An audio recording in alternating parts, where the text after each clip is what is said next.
Hello, എല്ലാവർക്കും നമ്മുടെ വീഡിയോയിലേക്ക് സ്വാഗതം. അപ്പോൾ ഇന്നെന്താ സ്പെഷ്യൽ എന്ന് വെച്ചാൽ ഒന്നുമില്ല കേട്ടോ. ഞാനും പ്രതുവും കൂടി വൈകുന്നേരം ഇങ്ങനെ ജസ്റ്റ് ബോറടിച്ചിരുന്നപ്പോൾ ഞങ്ങൾ കരുതി എന്നാൽ നൈറ്റ് ഔട്ടല്ല, ജസ്റ്റ് റൈഡിന് പോയി വന്നാലോ എന്ന് കരുതി. അപ്പോൾ ഞങ്ങൾ ഇങ്ങനെ ഇറങ്ങിയപ്പോഴാണ് ഈ ലൈറ്റിംഗ് ഡെക്കറേഷനൊക്കെ കണ്ടത് കേട്ടോ. ഇപ്പോൾ നവരാത്രി സീസൺ അല്ലേ, നാട്ടിലും നല്ല ആഘോഷങ്ങളാണ് നടക്കുന്നത്. ഇവിടെയും അതുപോലെ തന്നെ നല്ല ആഘോഷമാണ് കേട്ടോ നവരാത്രി സീസണിൽ. അപ്പോൾ ഇവിടെ ഗേറ്റഡ് കമ്മ്യൂണിറ്റി മീൻസ് ഇവിടെ ഫ്ലാറ്റ് ബേസ് ആയതുകൊണ്ട് തന്നെ ഓരോ ഫ്ലാറ്റിൻ്റെ അപ്പാർട്ട്മെൻറ്റിൻ്റെ മീൻസ് സൊസൈറ്റിയുടെ അണ്ടറിൽ ദേവികളെ ഇരുത്തും കേട്ടോ. അവിടെ ഇവിടെ ആയിട്ട് ഒരുപാട് ദേവികളെ കാണാൻ പറ്റും നമുക്ക്. നല്ല രീതിയിൽ പട്ടുസാരി കൊണ്ടും ഒരുപാട് ആഭരണങ്ങൾ കൊണ്ടും അണിയിച്ചിരുത്തും കേട്ടോ.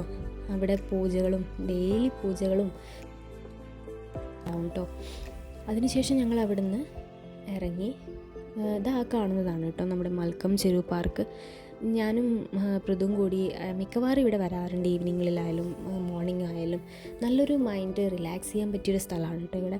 പിന്നെ നമുക്ക് വർക്കൗട്ട് ചെയ്യാനാണെങ്കിലും ഒരു ലോങ് വാക്കിനാണെങ്കിലും അതിൻ്റെ നടുവിലായിട്ടൊരു വലിയ ലേക്ക് ഉണ്ട് കേട്ടോ. കാണാൻ തന്നെ നല്ലൊരു ഭംഗിയാണ്. അപ്പോൾ ഞങ്ങളങ്ങനെ അവിടുന്ന് പോയി ഒരു ചായ കുടിച്ചാലോന്ന് കരുതി. അപ്പോഴാണ് ഷാക്ക് ഹൗസ് കണ്ടത്. ഷാക്ക് ഹൗസ് എന്ന് പറഞ്ഞാൽ ഹൈദരാബാദിലെ മറ്റൊരു ഫേമസ് റെസ്റ്റോറൻ്റ് ആണ് കേട്ടോ. ഇതിൻ്റെ തന്നെ പല ബ്രാഞ്ചസ് ഉണ്ട് കേട്ടോ ഹൈദരാബാദ്. അപ്പോൾ ഇത് ഗച്ചിബൗളിയിലുള്ള ഒരു ബ്രാഞ്ചാണ്. ഇവിടുത്തെ ചായ കണ്ടോ, നല്ല പാലിലിങ്ങനെ കുറുക്കി എടുത്ത ചായയാണ്. നമ്മുടെ നാട്ടിലാണെങ്കിൽ കുറച്ച് പാലും കുറച്ച് വെള്ളമല്ലേ ഉണ്ടാവുക. പക്ഷേ ഇവിടെ എന്ന് പറഞ്ഞാൽ വെള്ളം ഒട്ടും ചേർക്കില്ല, പാലിലിങ്ങനെ കുറുക്കി ആ കട്ടി ചായയാണ് തരിക. ചിലപ്പോൾ നാട്ടിലുള്ളവർക്ക് ആ പാലിൻ്റെ ചൊയ ഇഷ്ടമില്ലാത്തവർക്ക് ഈ ഒരു ചായയുടെ ടേസ്റ്റ് അത്ര പിടിക്കും തോന്നില്ല. പക്ഷേ എനിക്കൊക്കെ ഇഷ്ടമാണ് കേട്ടോ നല്ല കുറുക്കിയ ചായ. അപ്പം ചേട്ടൻ അതിങ്ങനെ കാണിച്ചുകൊണ്ടിരിക്കുകയാണ്. നല്ലൊരു ടേസ്റ്റാണ് കേട്ടോ ഇവിടുത്തെ ചായ.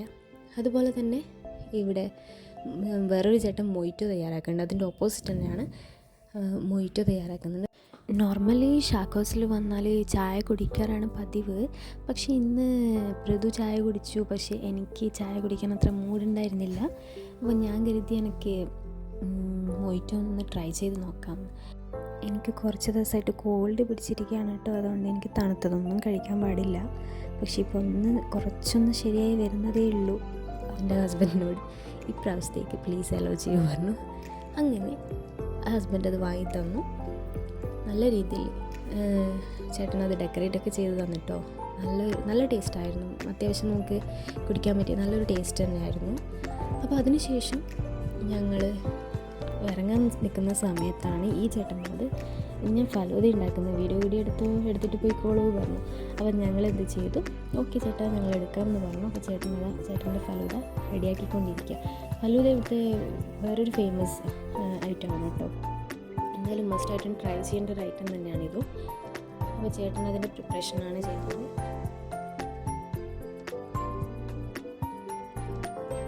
ഇതൊക്കെ ഷാക്ക് ഹൗസിൻ്റെ അണ്ടറിലാണ് കേട്ടോ എല്ലാം. ഇവിടെ റെസ്റ്റോറൻ്റ് ഉണ്ട് ഒരു സൈഡിലായിട്ട്, ഒരു സൈഡിൽ ഷവർമയുടെ സെൻറ്റർ ഉണ്ട്. അപ്പോൾ ഇവിടെ മീൻസ് ഡ്രിങ്ക്സ് ഐറ്റംസ് ഉണ്ട്, ടീ ഷോപ്പ് വേറെ ഉണ്ട്. അപ്പോൾ ചേട്ടൻ ഇത് എല്ലാം കൂടി ഇങ്ങനെ മിക്സ് ആക്കിക്കൊണ്ടിരിക്കുക കേട്ടോ. അവിടെ നിന്ന് ഒരു ഐസ്ക്രീം സ്കൂപ്പ് എടുക്കാനാണ് പോയത്. ഇതിൻ്റെ മുകളിൽ ഐസ്ക്രീം സ്കൂപ്പും കൂടി ഇട്ട് കുറച്ച് എന്തൊക്കെയായിട്ട് ഡെക്കറേറ്റ് ചെയ്യുന്നുണ്ട്. എനിക്കിതിൻ്റെ പേരൊന്നും അത്ര അറിയില്ല. അടുത്തത് ഡ്രൈ ഫ്രൂട്ട്, നട്ട്സ് അങ്ങനെ എന്തൊക്കെയോ ഇട്ടിട്ട് ഡെക്കറേറ്റ് ചെയ്യുന്നുണ്ട്. നല്ലൊരു ടേസ്റ്റാണ് കേട്ടോ. എന്തായാലും ഇവിടെ വന്നാൽ എന്തായാലും മസ്റ്റായിട്ടും ട്രൈ ചെയ്യേണ്ട ഒരു സാധനം തന്നെയാണ് ഫലൂദ. എൻ്റെ ചേട്ടൻ്റെ ഫലൂദയും റെഡിയായി. അപ്പോൾ ഇതൊക്കെ കഴിഞ്ഞ് നമ്മൾ അവിടെ നിന്ന് ഇറങ്ങി ഇതാണ് കേട്ടോ ഗച്ചിബൗളിയിലാണ് ഈ ഷാക്ക് ഹൗസ് ഉള്ളത്. പലയിടത്തും ഉണ്ട് കേട്ടോ ഷാക്ക് ഹൗസ് ഹൈദരാബാദിൽ. ഇവിടെയാണ് അടുത്ത, അതുകൊണ്ടാണ് നമ്മൾ ഇവിടെ എത്തിയത്. അവിടെ നിന്ന് ഞങ്ങളിങ്ങനെ ഇറങ്ങി. പിന്നെ നമ്മൾ വിചാരിച്ചു വീട്ടിലേക്ക് പോകാം. കുറച്ച് സമയം അധികമായി. നമ്മൾ വിചാരിച്ചു അതിങ്ങനെ ലേറ്റ് ആവണ്ട. വീട്ടിൽ കെൻസോ പറഞ്ഞാൽ നമ്മുടെ ഡോഗ്. അപ്പം അവന് ഒറ്റയ്ക്ക് ഇരുത്തിയിട്ടാണ് വന്നത്. അപ്പം ഞങ്ങൾ അധികം നേരം എവിടെയും ഇരിക്കാറില്ല. അപ്പം ഞങ്ങൾ പറഞ്ഞു നമുക്കൊന്ന് വേഗം വിടാം. അപ്പോൾ എല്ലാവർക്കും ഞങ്ങളുടെ വീഡിയോ ഇഷ്ടമായെന്ന് വിചാരിക്കുന്നു. എല്ലാവരും ഞങ്ങളെ സപ്പോർട്ട് ചെയ്യുക കേട്ടോ. സബ്സ്ക്രൈബ് ചെയ്യുക, ഷെയർ ചെയ്യുക ആൻഡ് കമൻറ്റ് ചെയ്യുക. Thank you.